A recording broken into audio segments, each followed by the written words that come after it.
En fin, Violeta, pues vamos a ir pasando ya a la querida mesa también que tenemos con Diana Manso, con Yasnaya Elena Aguilar. Y Diana anda en tránsito, como siempre, esta mujer anda en el caballo, andando por todos lados, haciendo el trabajo periodístico que siempre hacen ahí en Mismo Press. Y Diana entrará vía telefónica con nosotros. Yasnaya pues ya se estará incorporando porque pues le vamos a dar continuidad a este tema que apenas fue un pequeño esbozo la semana pasada sobre la reforma a la ley indígena, Violeta. Sí, Ernesto, pues estaremos abundando esto y agregando, Ernesto, me parece que sería muy importante agregar a este tema, sé que no está planteado, pero también esta iniciativa que ya se aprobó la minuta en Cámara de Diputados de prohibir la minería a cielo abierto, que afecta también los territorios de los pueblos indígenas, también lo de prohibir la siembra de maíz transgénico para consumo humano, que también ese es otro tema que afecta a estos territorios y lo del fracking, Ernesto, y el derecho humano al agua, todos estos temas que también estarán tejidos pues con esta otra iniciativa en algún sentido, Ernesto. Así es, así, no, buenísimo, buenísimo también meter también lo de la reforma a la ley minera y bueno, pues eso también Diana Manso lo ha cubierto bastante. Ya está Diana por aquí, a quien le damos la más cordial bienvenida. Yasnaya está por incorporarse. Mi querida Diana Manso, buenos días. ¿Qué tal, Ernesto? ¿Cómo estás? Muy buenos días y a ti, a Violeta, y a toda nuestra audiencia en esta mañana.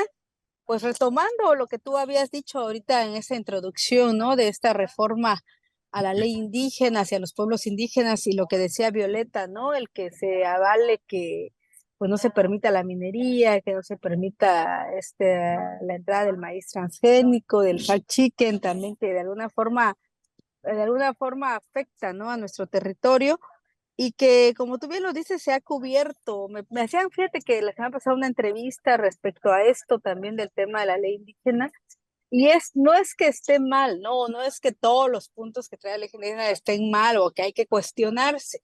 El detalle es de que están prohibiendo, por ejemplo, lo de que no más territorio de minería, no más territorio, pero por ejemplo en Oaxaca hay muchas concesiones, ¿no? O sea, casi todo el territorio está ya concesionado, entonces, ¿qué más van a concesionar, por ejemplo, no?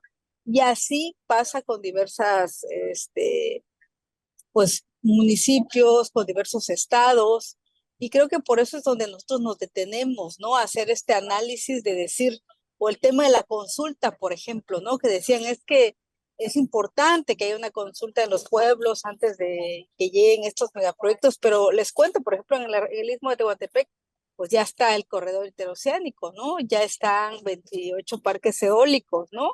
Ya está el territorio también con muchas, tema minero, ya habíamos tenido aquí a Neftalí que nos había comentado también.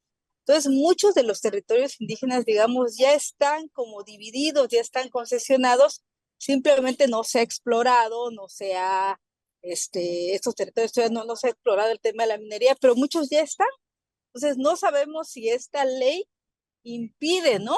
A los proyectos de minería que no se han desarrollado, que ahí se detengan, ¿no? Y que esas concesiones ya se desechen, ¿no? Creo que también eso nos queda poco claro de entender, o si abarca hacia las nuevas concesiones que puedan entrar a los territorios, ¿no? Entonces creo que como que está un poco no clara esta ley, y lo que discutíamos nosotros la semana pasada es que pues ¿para qué otra nueva ley cuando ni la que está se ha tomado como muy en cuenta, ¿no? Creo que había que hacer ese análisis también de entender, ¿no? Qué tanto los pueblos saben que también existe una ley, que saben que existe pues estas prioridades para defenderlos a ellos, ¿no? Por ejemplo, yo les preguntaba a muchas señoras en el mercado, muchos campesinos, y me decían, pues ni sabemos si existe, ¿no?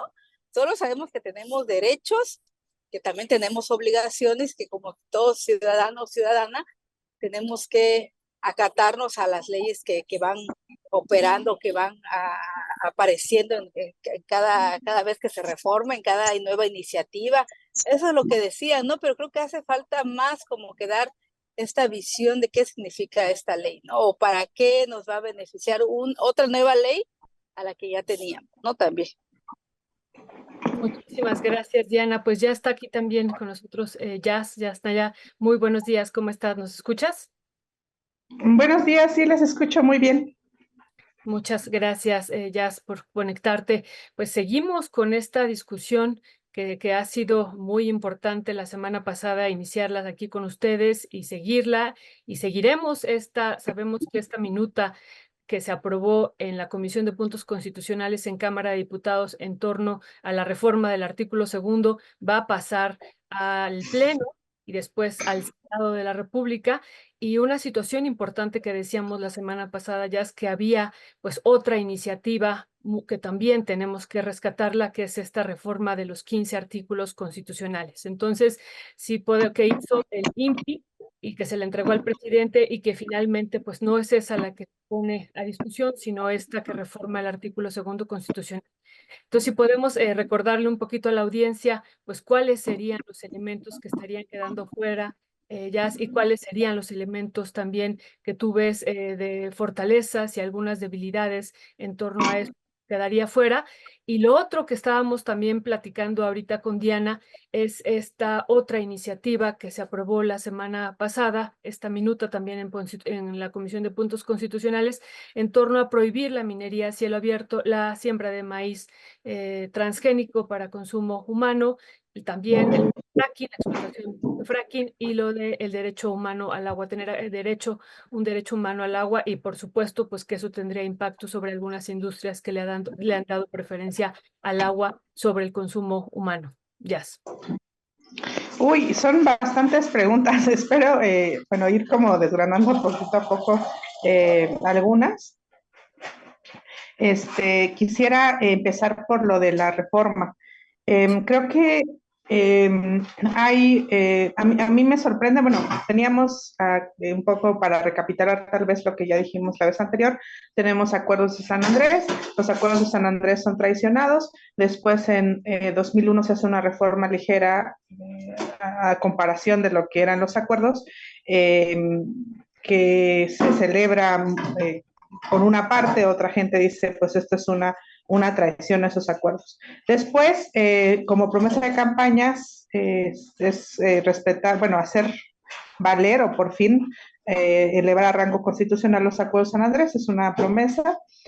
Se hacen varias consultas, varios foros de discusión, que lamentablemente, como dice Diana, no bajan necesariamente a las comunidades ni a las asambleas. Mucho de esto, por ejemplo, está solo en español, hay poca divulgación en lenguas indígenas sobre esto, entonces eso es muy complicado, ¿no? En cuanto a cómo baja allá a las asambleas de discusión. Yo creo que aquí, bueno, se hacen, ahorita podemos abundar sobre eso, pero se hacen estos foros y entonces se presenta al presidente, y lo que es muy interesante es que no la presenta rápido, o sea, pasa mucho tiempo y pasa mucho tiempo en consejería jurídica. Y cuando la presenta el 5 de febrero, hay un cambio en el artículo 2 pero que tiene varias cosas de la propuesta inicial, pero no todo. O sea, por ejemplo, las partes que más me preocupan son el derecho a la tierra y al territorio, o sea, la parte de territorio, también la parte de representación política directa, ¿no? Que no pase por los partidos políticos. Esas cosas me parecen torales porque sustentan toda la parte de autonomía y libre determinación.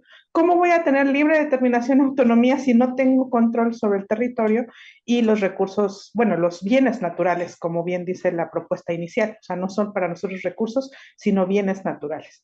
Entonces, esos son dos aspectos torales. Entonces, por ejemplo, en tierra y territorio se estaba proponiendo también cambiar el artículo 27, o sea, adicionarlo, de hecho, al artículo 27, y también, si no mal recuerdo, a otro artículo, ahorita les digo cuál, el 115, para que pudieran tener mayor control sobre territorio y sobre los bienes naturales, los propios pueblos.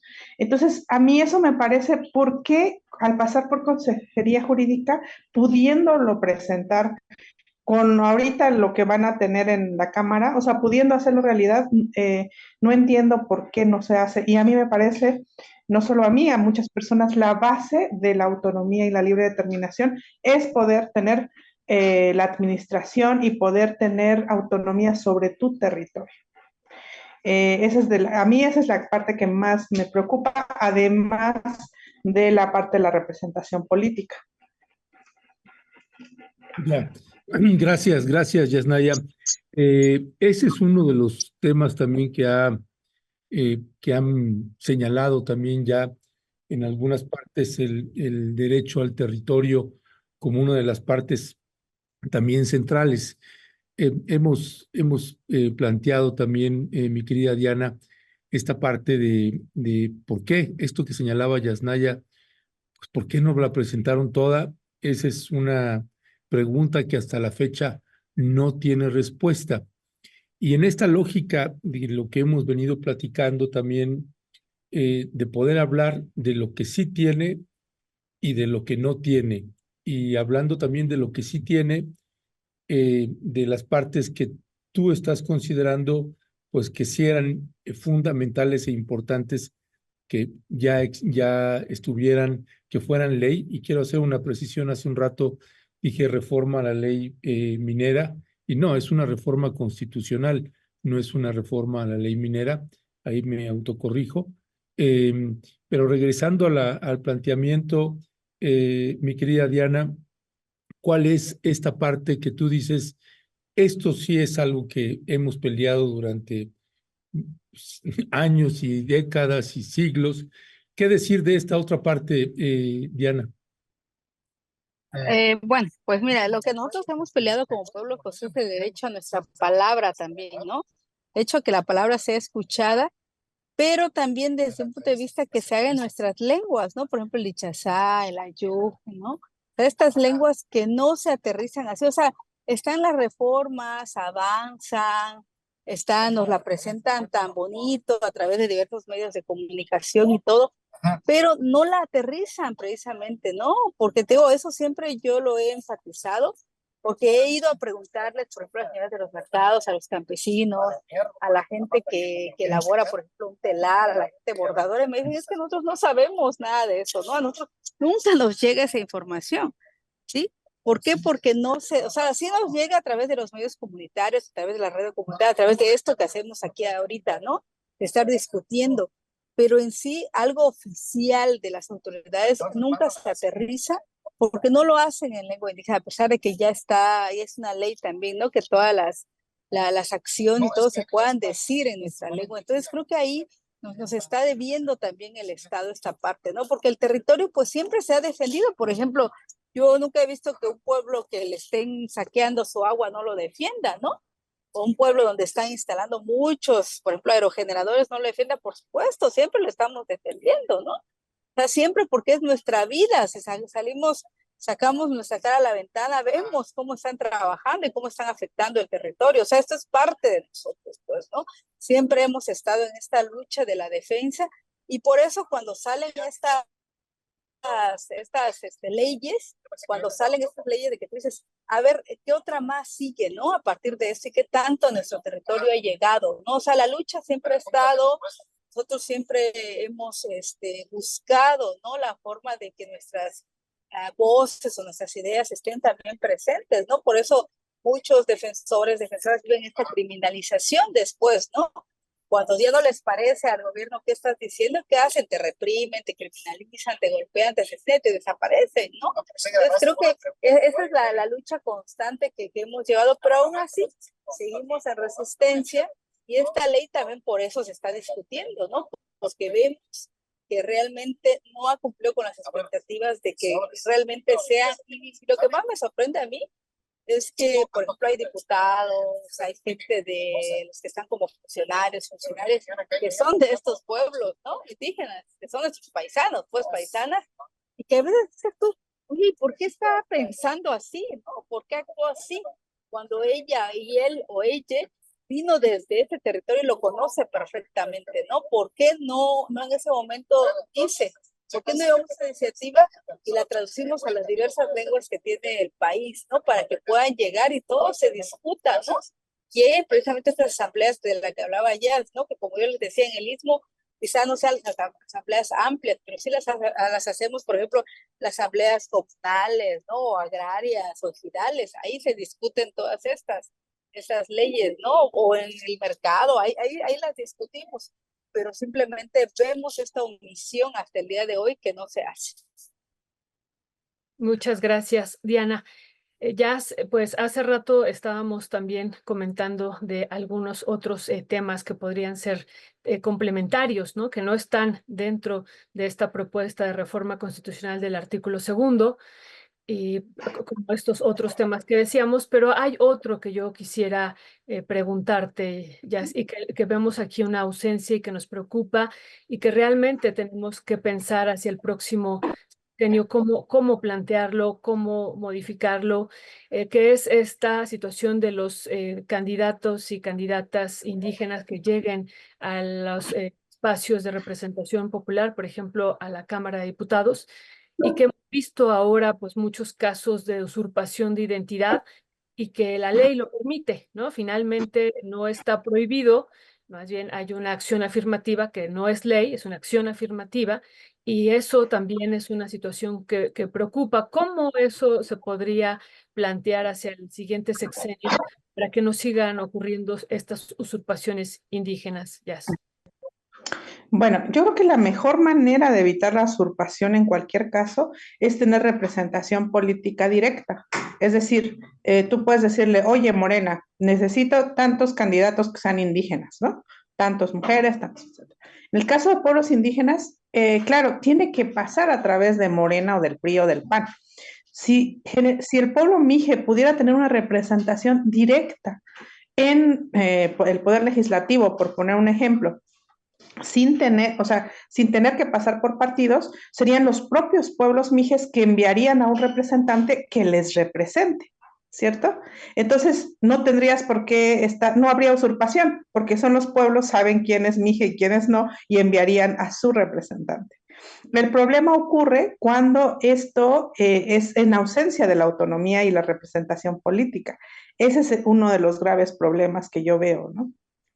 Y si eso no cambia, esto va a seguir sucediendo. O sea, van a encontrar maneras de hacer suplantaciones, pero si hacemos que los propios pueblos tengan sus propias representaciones políticas, pues simplemente no tendrías por qué probar que eres indígena porque te está mandando tu propio pueblo, ¿no? Lo mismo sucede, por ejemplo, para otras acciones afirmativas en otros espacios. Por ejemplo, si tú eres una universidad y tienes cierto número de becas a estudiantes indígenas, tienes que pasar por el penoso proceso de probar que lo son. Y eso es, a mi vista, revictimizante. En cambio, si tú interlocutas con el pueblo o con la comunidad y le dices, tengo tantas becas, entonces tú envíame a quienes vienen a ocupar esas becas, no hay que probar nada individualmente.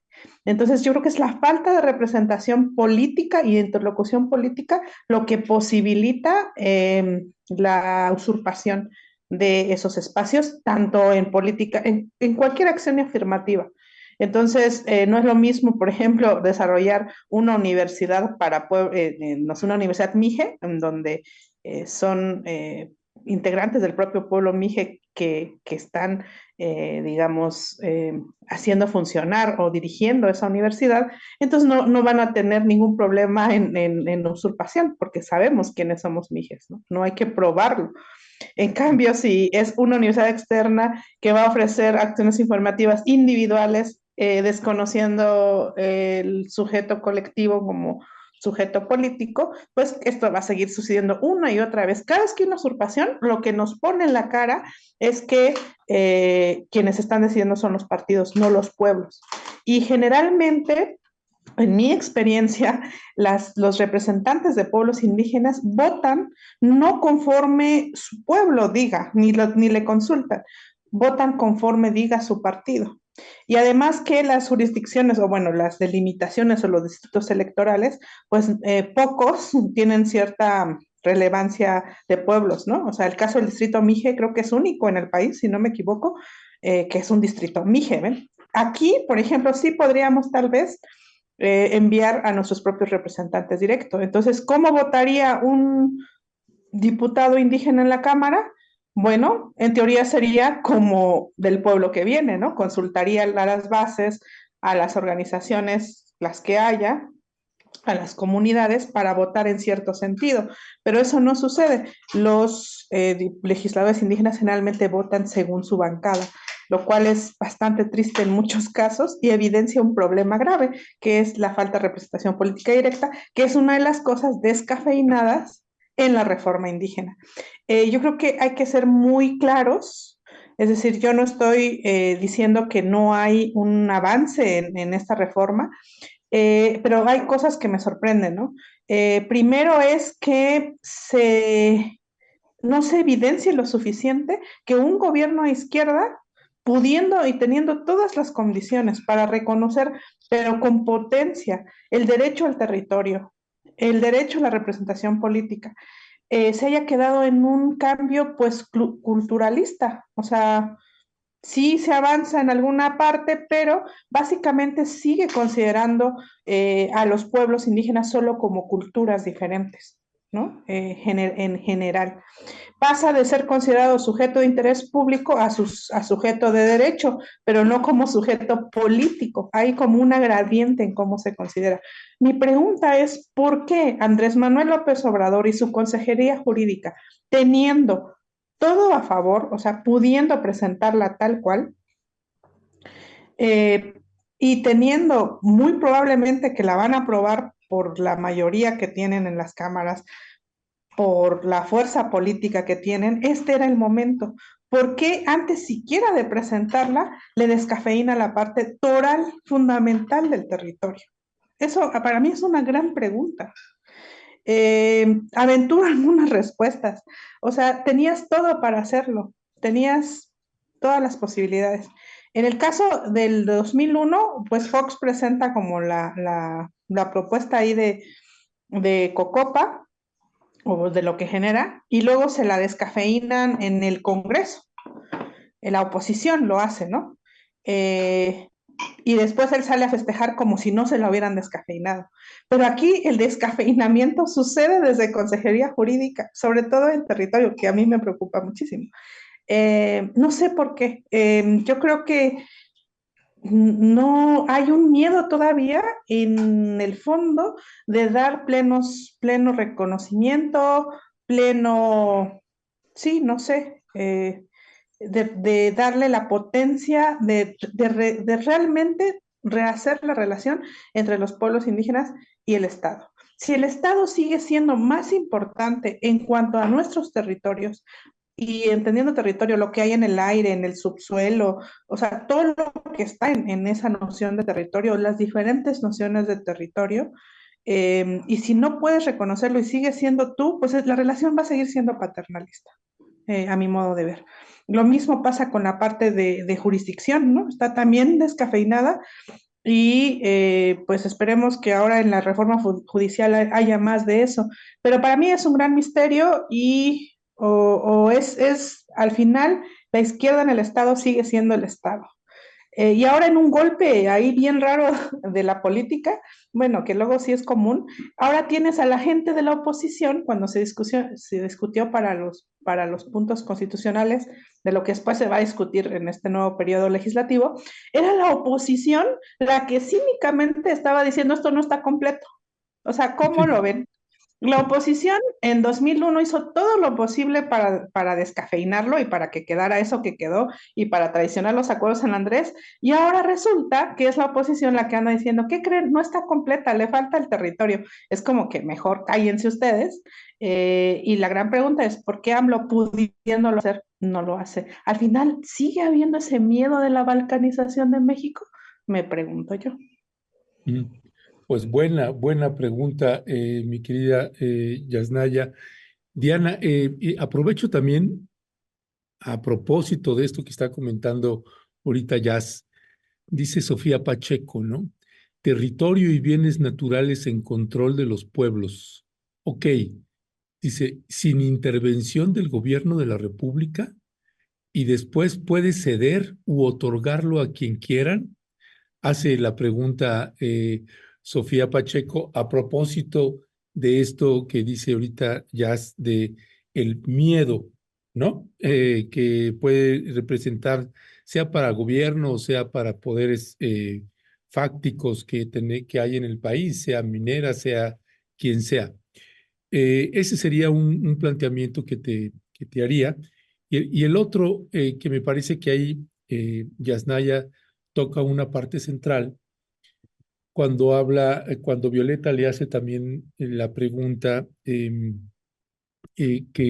tiene que ver con lo que los pueblos indígenas, cómo pueden ser representados o en el Congreso de la Unión a propósito de esta gente que se presentó como si fueran indígenas y que no lo eran, y que aún violentando ahí derechos que estaban escritos como reglamento en el Instituto Nacional Electoral, pues finalmente impusieron a los candidatos y candidatas que quisieron. Mi pregunta aquí, y que me parece también de las preguntas centrales, es esta relación de pueblos indígenas con los partidos políticos en lo que toca a la representación de pueblos indígenas dentro del Congreso mexicano. Me gustaría también escuchar tu análisis también de esto que ahorita desarrolló también Yasnaya, de por natura, si por natura es prácticamente una, una relación viciada o una contradicción meterte al sistema de partidos políticos así como están estructurados, que quién elige quién va a ser el candidato o candidata, por ejemplo, en este caso de pueblos indígenas representando a cualquier partido político. ¿Cuál es tu mirada en ese sentido, Diana? Gracias, Ernesto, y bueno, escuchando con atención. Mira, hay dos situaciones acá en cuanto decías de que quién va a decidir en los territorios una vez que el gobierno se apodere, o podemos decir, de las tierras. Esto ocurrió apenas con el tema del corredor interoceánico, donde anteriormente el gobierno pues era socio, digamos, ¿no? O sea, cuando contrataba o cuando arrendaba la tierra se hacía por medio de usufructo, o sea, se arrendaba las tierras para algún megaproyecto, alguna situación que se iba a construir en el territorio. Hoy en día, con el tema del corredor interoceánico, el gobierno compró las tierras, ¿no? Compró las tierras, algunas en 100,000 pesos, 150,000, 180,000 la hectárea. Esto fue una situación que tuvo de largas discusiones en las asambleas, en las asambleas agrarias, o sea, de tanto ejidales como comunales, donde muchos decían, es que ni modo que le vendamos al gobierno nuestras tierras y después, ¿qué va a hacer el gobierno con las tierras? ¿A quién se los va a vender? ¿No? Entonces, ese era un punto importante que se discutía y que créeme que en esas discusiones hubo pleitos, se dijeron muchas cosas, inclusive hermanos, familiares se dejaron de hablar porque cada quien tenía su propia postura. ¿En qué quedó todo esto? Finalmente el gobierno compró las tierras. Hoy el gobierno es dueño de esas tierras, son pues casi unas 2,000 hectáreas, donde se van a poner los parques industriales o polos de desarrollo que les llaman, que es parte del tema del corredor interoceánico. Y por ejemplo, hasta el día de hoy no sabemos qué va a hacer el gobierno con esas tierras, o sea, no hay claro ahí, ¿no? Ahí la reforma, ¿dónde entra entonces, no? ¿Qué nos dice esa reforma? ¿Que esas tierras van a hacer, las va a vender al extranjero, las va a vender con otro capital? No lo sé, o se las va a arrendar, ¿no? A esas empresas se van a poner algún tipo de empresa metalúrgica, de alimentos, automotriz, eólica, no lo sabemos hasta el día de hoy. Eso es un claro ejemplo de lo que está pasando en nuestros territorios. Por otro lado, lo que me comentas del tema de cómo el gobierno, o qué, si son realmente indígenas o no indígenas los que nos representan, pues mira, esto se vio mucho en el periodo pasado, ¿no? En las pasadas elecciones, no las del 2024, sino las de hace 6 años, donde realmente muchos usurparon sus cargos, ¿no? Fácil, iban a un municipio y les decían, sácame un documento de que soy indígena, y lo hacían. O bien, como mi cuate, mi amiga era del INPI, pues me sacaba un documento y decía, sí, representa a un pueblo indígena, ¿no? o bien iban con alguna asamblea comunitaria, le decían, pues yo soy comunero, soy nieto de comunero, ahora le sacan. Pero pues lo usaron siempre a su modo, ¿no? O sea, y esos diputados, diputadas que hoy veo que están defendiendo a capa y espada la reforma, no están defendiendo a los pueblos, están defendiendo su postura simplemente y su partido político, ¿no? Los que van a entrar ahí como que hubo 50-50, eso es mi punto de vista, ¿no? Porque, por ejemplo, en la próxima Cámara Local, por ejemplo, va a estar Irma Pineda, es poeta zapoteca y es indígena zapoteca y ella va a estar como representante, ¿no? En la Cámara Local, ¿no? Entonces, y también van a haber algunos diputados, pero hay, pues como pues Oaxaca tiene esta parte que se eligen por asambleas, que son por sistema normativo interno, y también no salen de la asamblea, o sea, no la asamblea les dice, a ver, tú vas a ser nuestro candidato y vas a lanzarte, vas a inscribirte al del IEPCO para que ocupes una representación allá. No lo hay. O sea, simplemente el partido lo designa porque pues él se considera indígena porque habla su lengua, utiliza la ropa tradicional, o sea, sí o sea, lo conocemos, ¿no? Pero realmente cuando llegan a estos estrados, a estos espacios, se olvidan de que realmente están o fueron colocados o están realmente haciendo estas leyes para en colectividad, no lo hacen conforme a lo que dan los mandamientos de su partido o el líder que está en turno, ¿no? En este caso el presidente, ¿no? O sea, todos quieren quedar bien con el presidente, ¿no? Seamos realistas también. Pero también está ocurriendo, por ejemplo, algo en Oaxaca, que hace poco la red de abogadas indígenas alertaba, ¿no? Que está pasando en nuestro territorio, en Oaxaca, donde están creando también leyes a modo que no están permitiendo que están frenando la paridad de género en los municipios. Esto se está haciendo desde el Congreso Local de Oaxaca. O sea, le llaman paridad modulada. Es un nuevo término, eso lo alertaba la abogada Flora Gutiérrez, donde ella decía, y es de la red de abogadas indígenas, decía que esto significaba que obstaculiza y diferencia la participación política de las mujeres indígenas en precisamente sus territorios, ¿no? Entonces ellos decían, ¿cómo es que hacen esta paridad modulada? Que no está permitiendo precisamente que sean elegidas, ¿no? O sea, ya no va a ser una obligación que dentro de estos 418 municipios de los 570 que existen en Oaxaca, las mujeres las llaman con que las mujeres no tienen experiencia, que existe una paridad simulada, que los cargos son por escalafón, que hay más violencia política y razón de género en contra de las mujeres, que no hay condiciones para que una mujer pueda gobernar. Entonces, ¿dónde entra entonces esta reforma? ¿No? Que permita que las mujeres asuman esos cargos desde los pueblos. O sea, no esperamos que lleguen hasta allá a nivel federal, ¿no? No, desde el mismo pueblo se está obstaculizando con esta paridad simulada que se está viviendo desde el Congreso local hoy en día y que está llegando a estos territorios. Entonces, yo desde ahí nada más estoy haciendo un análisis, entonces, desde abajo, desde estos municipios, no se da esa oportunidad de que ellas gobiernen. ¿Qué dirá cuando están ocupando un cargo allá de elección federal o local, no? Gracias, Diana. Ya, pues siguiendo con esto que también ahorita plantea Diana y con lo que tú ya estabas diciendo, esta pregunta que decías, no entiendo por qué no se planteó o no se sostuvo esta iniciativa de las 15 artículos que se tenían que modificar con la propuesta del INPI, que era una reforma pues profunda a la Constitución para reconocer los derechos de los pueblos y comunidades indígenas y afromexicanas.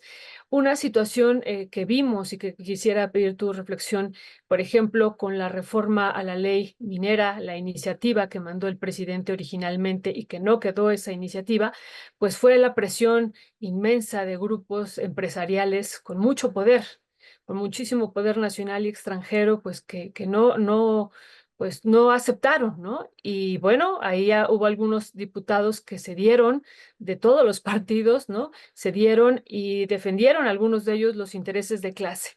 Entonces, me parece, ya tú nos dirás ahorita, que parte también de lo que ha pasado desde mi perspectiva es esta presión que han estado haciendo y que lo seguimos viendo, ¿no? Todos los días vamos monitoreando pues a estos grupos empresariales y están presionando durísimo, durísimo, pues para que estas reformas constitucionales, algunas de ellas sean detenidas. Entonces, eso es parte de lo que nosotros vemos. Ya ahorita tú nos dirás con toda tu experiencia de lucha y recorrido que tienes en este tema, cómo lo estarías viendo eso.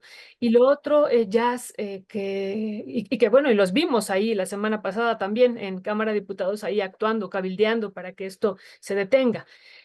En particular para que se prohíba la minería a cielo abierto y para que se deje que se siga sembrando el maíz transgénico y para consumo humano y otros temas. Ahí están durísimo y no dejan este espacio legislativo. Es un espacio para ellos también fundamental. Y lo otro, Jazz, que también a nosotros nos llamó mucho la atención la postura del Partido Acción Nacional en torno a esta iniciativa de la modificación al artículo 2º, pues con una posición que decíamos la semana pasada aquí, sumamente hipócrita, ¿no? Diciendo, pues, ¿cómo es posible que no se presenten las 15 modificaciones a la Constitución o a los 15 artículos y solo se presente un artículo cuando ellos en el pasado, pues, hicieron todo lo contrario? Todo lo contrario, ¿no? Además con una visión clasista, racista, y tienen esa posición aquí en torno a la iniciativa de reforma constitucional al artículo 2º, pero por ejemplo no la tienen en torno al artículo 4 y 27, donde se están también planteando estas prohibiciones que afectan a los territorios de los pueblos indígenas. A eso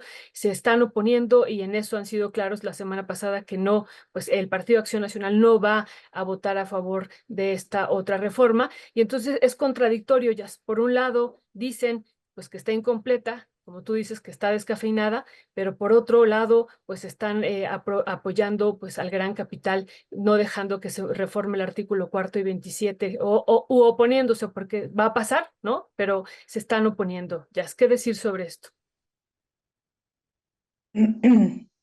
Bueno, sobre el primer punto, yo quisiera decir que, digamos, en el caso de 2001, Fox manda la propuesta y después es la oposición y, bueno, la Cámara la que la descafeína. Aquí mi pregunta es, y ahí, bueno, se entiende puedes argumentar que la presión de aquí y de allá, etcétera. Aquí el asunto que yo veo es que ni siquiera pasó o sea, no hubo necesidad de que la oposición, de que los grupos de poder la descafeinó la propia Consejería Jurídica. A mí eso me impresiona mucho, porque eso significa que el Estado sigue siendo Estado mexicano. O sea, no importa si es AMLO, no va a permitir la potencia de que tengamos los pueblos, toda la jurisdicción, todo el control de nuestros territorios. Y en un contexto de crisis climática, donde el 60% de las reservas naturales del mundo está en territorios de pueblos indígenas y en otros lados se está acabando, ¿a dónde van a ir a sacar minería, proyectos extractivistas, o sea, un montón de cosas? No será tal vez minería, supongamos que hay un freno, que no se han quitado las concesiones, ahí siguen, pero el Tren Maya, el corredor interoceánico, o sea, como que el Estado ve que si los pueblos tienen su territorio bajo su control, es una amenaza no solo al mercado, también al Estado. Aquí no fue la Cámara de Diputados, no fue la oposición la que dijo, hay que descafeinarla, ¿ven? Desde Consejería Jurídica. Eso para mí por eso es que me impresiona tanto. Digo, lo esperaba un poco porque pues el Estado sigue siendo el Estado.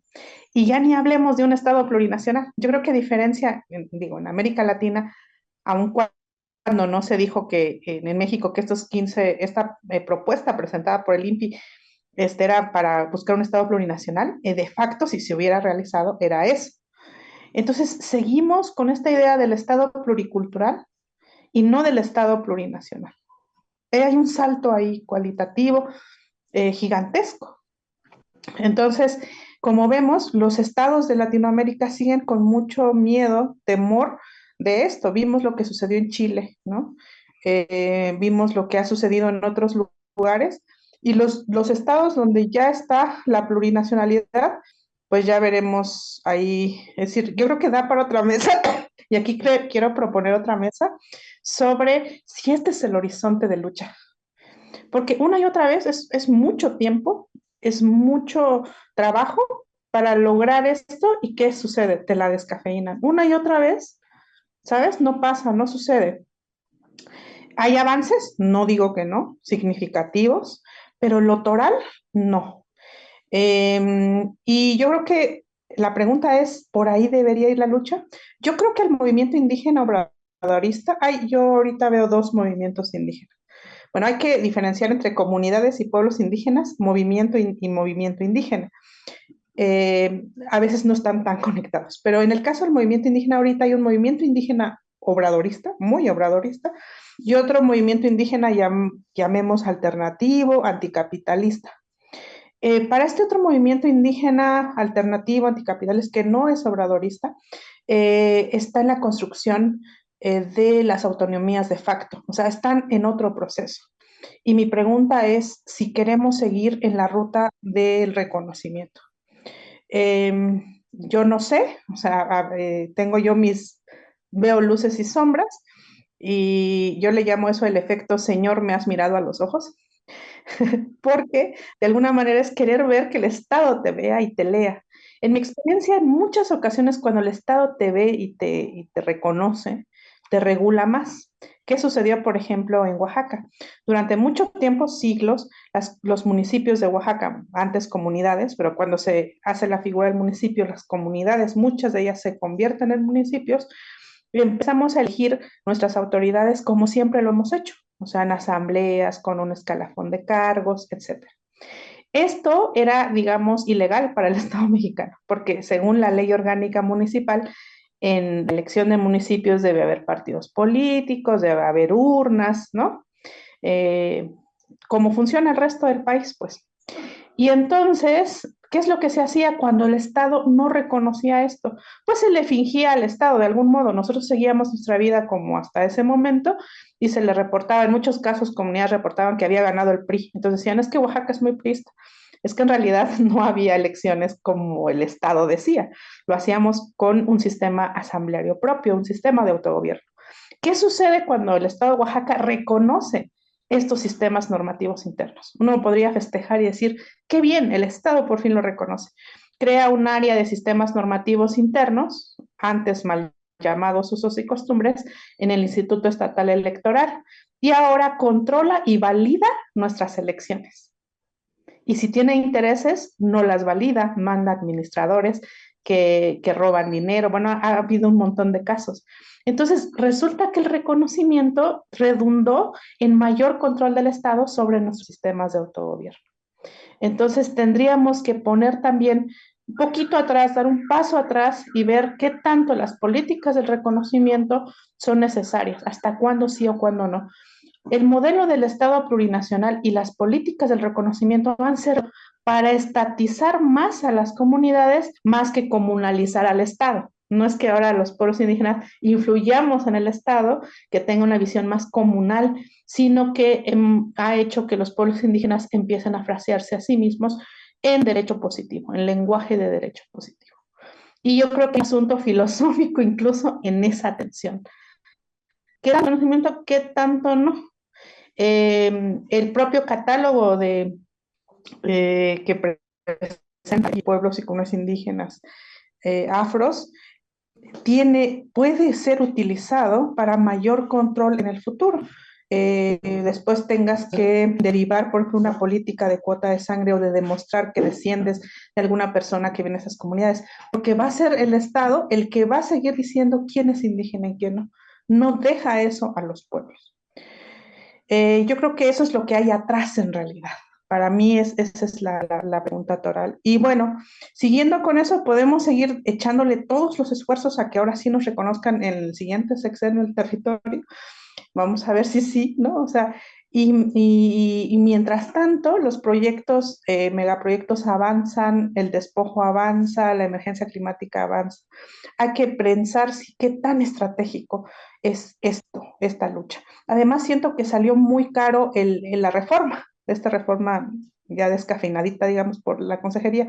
¿Por qué? Porque una parte del movimiento indígena obradorista tuvo que apoyar las consultas para Tren Maya y corredor interoceánico, que no cumplieron para nada pues requerimientos básicos a mi modo de entender, y al haber estado cercana a algunos de ellos, pues no. Entonces, a cambio, tal vez pensando que si tú hacías esta chamba, el presidente iba a presentar esta potente propuesta, no fue así, entonces nos salieron más caro el caldo que las albóndigas.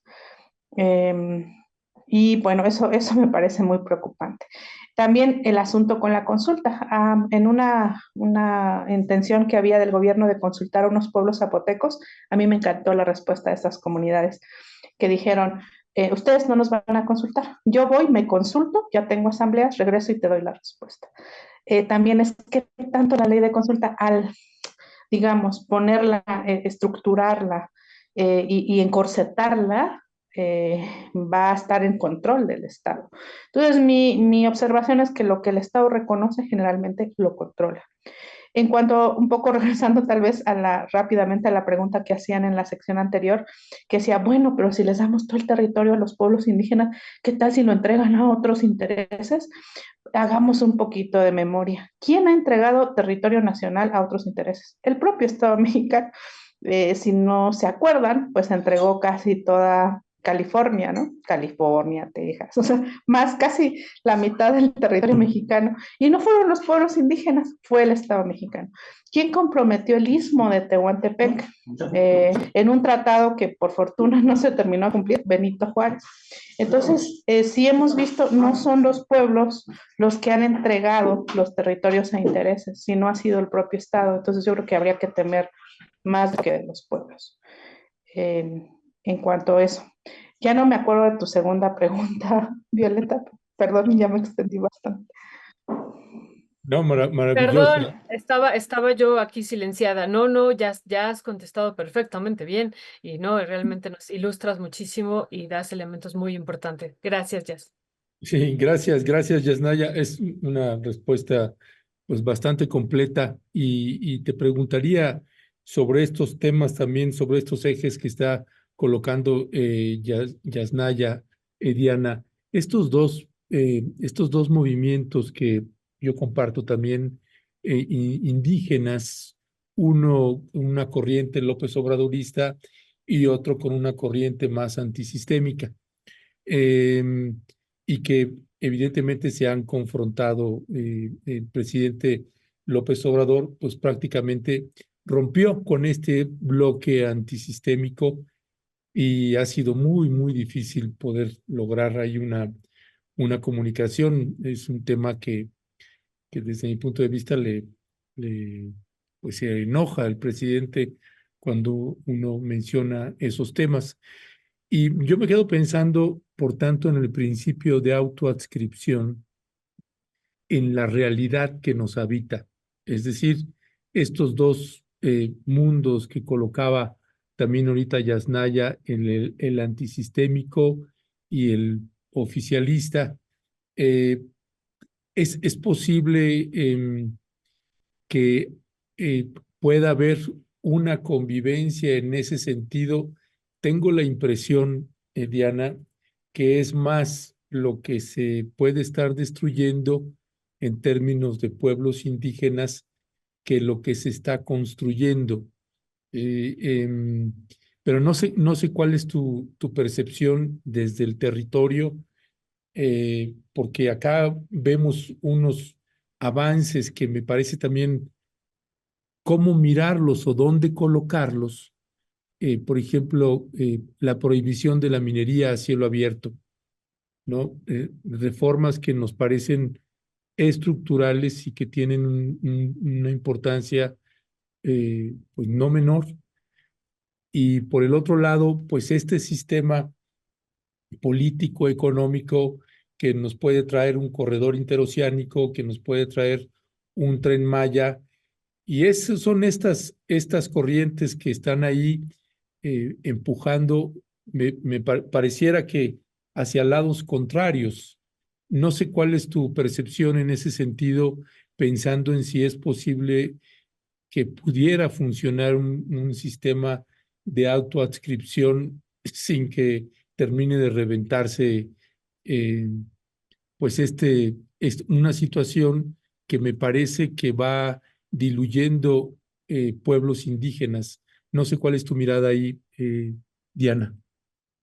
Pues yo creo que sería lo ideal, ¿no? Lo ideal es eso que tú planteas, ¿no? Que lográramos tener, que nos o sea, que hubiera esa autoscripción, pero al mismo tiempo, pues poder caminar de la mano de quien nos gobierna, ¿no? Eso sería como lo ideal para que, ¿con qué fin? Para que en verdad los territorios se respetaran como debe ser, ¿no? Y como tú bien dices, quizá la liga ya está muy extendida, que en un momento pueda romperse, ojalá y no, ¿verdad? Lo que se logra tampoco nosotros, pues decir que no somos enemigos del gobierno, ¿no? O sea, no nos cae mal en ni de esas situaciones, sino que aquí lo que ha faltado es la escucha, creo, ¿no? O sea, la escucha porque los territorios pues siempre han existido, los pueblos siempre han existido, o sea, siempre, ¿no? Aquí lo que hace falta, creo yo, es la escucha y la comprensión, ¿no? En el hecho de decir, a ver qué, porque al hacer esta ley contra la minería, pues eso ya lo celebro, ¿no? Qué bueno, nuestro territorio va a estar pues libre de estas prácticas que dañan toda la biodiversidad, todo el entorno, a nosotros mismos como seres humanos, ¿no? Pero hace falta que se lleven a cabo en hechos reales, ¿no? No sé si desde allá arriba todo lo pintan tan bonito, pero abajo, o sea, la gente realmente llegar a las comunidades, eso no está haciendo. Por ejemplo, desde escuchar, ¿no? A este Rafael Mollinero, ¿no? Cuando él llegaba, que era el director del corredor interoceánico, y decía, es que sus tierras son ociosas.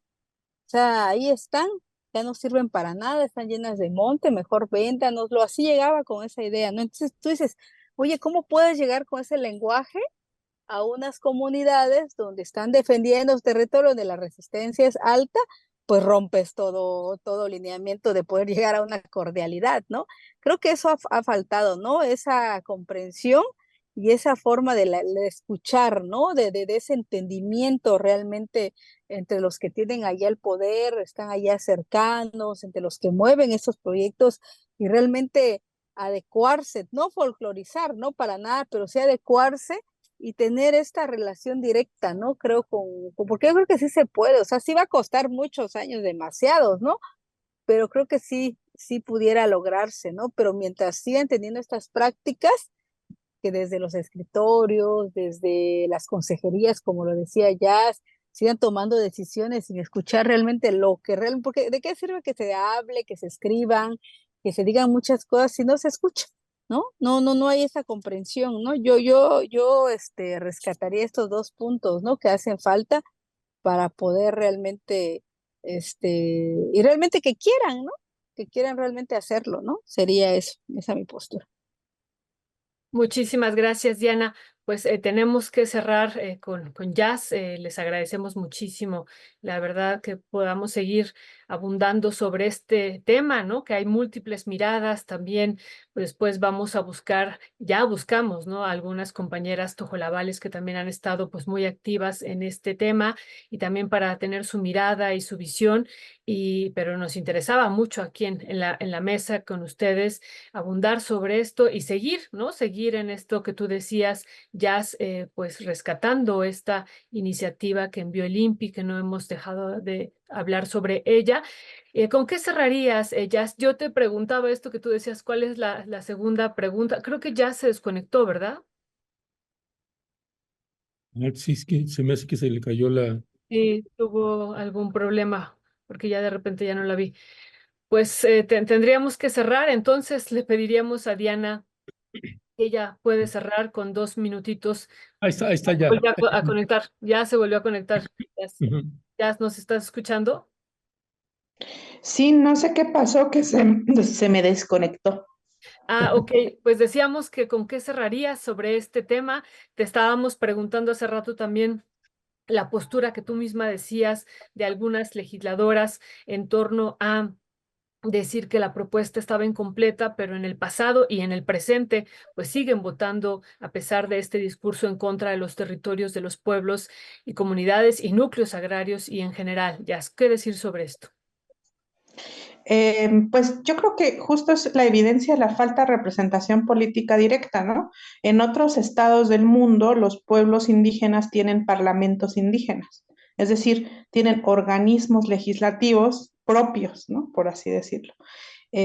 Una buena parte de la autonomía iba hacia un poco hacia allá, pues, ¿no? O sea, iba hacia una participación política directa y, bueno, pues con mayor autonomía para el sistema de autogobierno, pero eso no pasó. Mientras eso no suceda, pues vamos a seguir teniendo pues legisladores y funcionarios indígenas que responden al Estado y no a los pueblos. O que a veces depende que sí responden a sus pueblos, pero son uno solo o son casos aislados. Yo creo que mientras no hay una representación política directa, esto va a seguir ocurriendo. No hay un parlamento indígena, por ejemplo, eso ni plantearlo. Y también, pues yo lo que sí creo y donde hemos tenido algunas diferencias con este movimiento indígena obradorista es en no decir las cosas claras. O sea, hay que decir, bueno, se ganó esto, pero todavía falta todo esto, ¿no? Y yo creo que en las celebraciones de esto hay un gran ausente, que es el ZLN. Tenemos que estar muy claros que sin ese movimiento, sin ese levantamiento en donde se perdieron vidas, hubiera sido muy difícil sentar al Estado mexicano a discutir esos temas, sino que imposible. O sea, porque la lucha ya venía de antes, ¿no? Podemos escuchar, leer a Floriberto Díaz, este gran pensador mije, lamentablemente falleció muy joven, en donde eso se veía ya desde antes.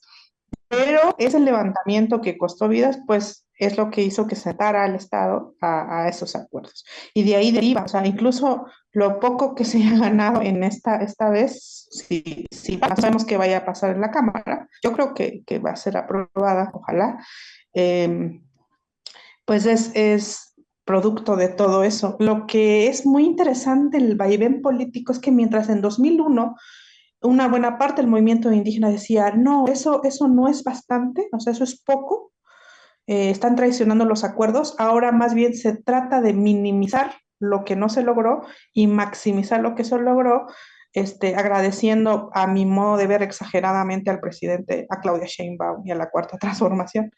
Entonces, son los momentos políticos. Tenías a una oposición en 2001 que estaba totalmente en contra y ahora resulta que es la que dice que es insuficiente. O sea, totalmente hipócrita el asunto. Entonces, ahí lo que vemos es que muchas cosas se mueven por el momento político en el que pues esto está sucediendo, ¿no? Y entonces hay que leerlo también en clave política y yo no creo que es merezca decir, oigan, esto hizo Consejería Jurídica, esto no está sucediendo.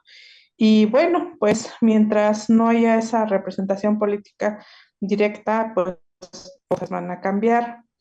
Eh, y bueno, no sé, ¿no? Hay una discusión pendiente dentro del propio movimiento, las diferentes alas del movimiento indígena, ver uno cómo bajamos esto a base, ¿no? A las asambleas, mucho más a base, que es creo que algo que Diana vive constantemente. Ella se da cuenta que lo que sucede en el movimiento indígena no siempre permea en los pueblos y comunidades concretas, en sus órganos representativos cuando los tienen, y eso es una tarea pendiente, y también discutir cuáles van a ser las estrategias. Yo no estoy en contra de que en ciertos momentos sea necesario infiltrar el Estado, pero cuando los pueblos indígenas infiltran el Estado es cuando hay algo alarmante y que es necesario cumplir, ¿no?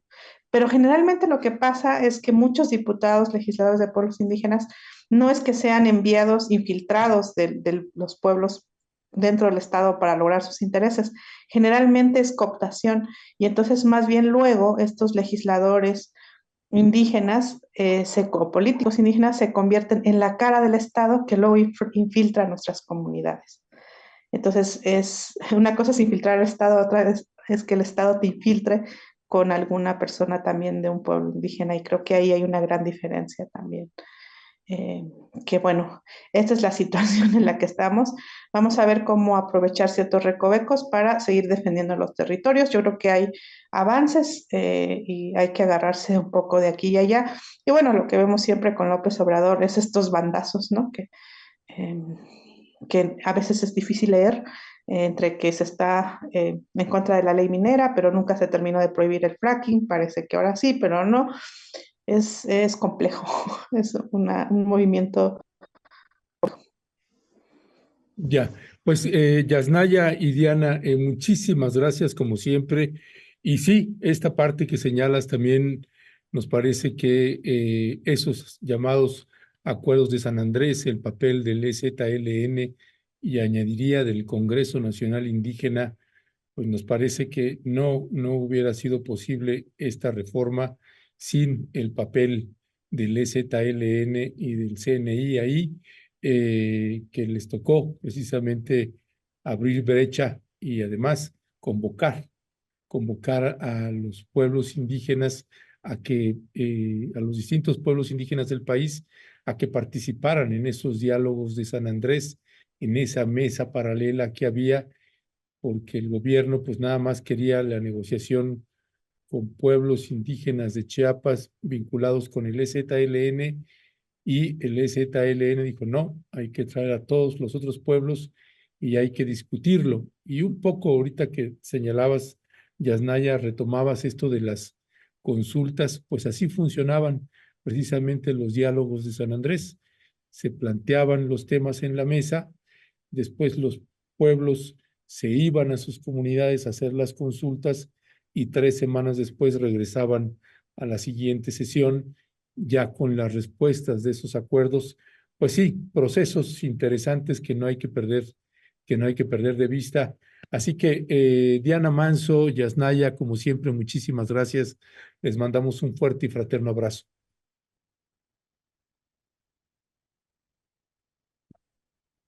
Muchas gracias a ustedes y bueno, seguimos. Abrazos. Gracias, gracias. Creo que Yasnaya. Muchas gracias también. Ah, Y seguimos a la discusión. gracias. Gracias, Jazz. Gracias, Diana. Pensamos que se había congelado Jazz, pero creo que sí se congeló, pero ya pudo comunicarse. Un fuerte abrazo y seguimos con los temas. Así es, Violeta.